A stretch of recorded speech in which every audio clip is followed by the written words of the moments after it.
Hello guys, so araw samahan nyo kami, akyat kami doon sa mataas at matalik na bukid ng Maasin. Ayan guys, so pwede din sumakay dyan sa motor.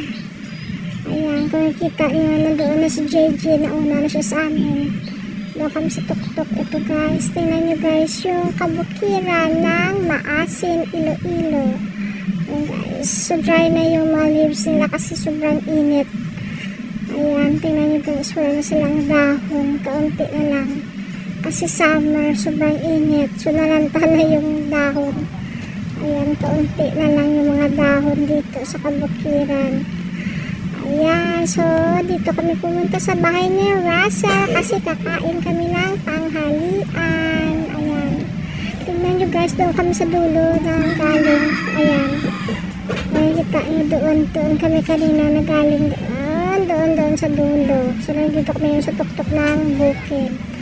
Ayan, mayroong banana at saka maliit pa yung sugar cane o tubo. In our language, Ilonggo is tubo. In English, it's sugar cane. Ayan guys, doon sa dulo. Kung nakita nyo, ang taas ng nagkat namin. So pagkatapos na kami kumain guys, alis uwi na kami kasi busog ng tiyan namin. Ayun yung mga kasama ko. Sakay na kami ng jeep pa uwi. Ayan, so uwi na kami guys. Kumain na kami ng tanghalian. Ayan. So ito guys, pababa na doon. Ayan. Kanina pa nung makyat kami sa taas, sumakay kami ng single na motor. Ngayon bumaba na kami, pwede rin.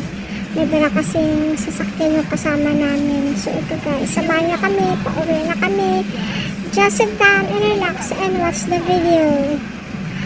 Ito yung Mother Nature ng Maasin, Iloilo.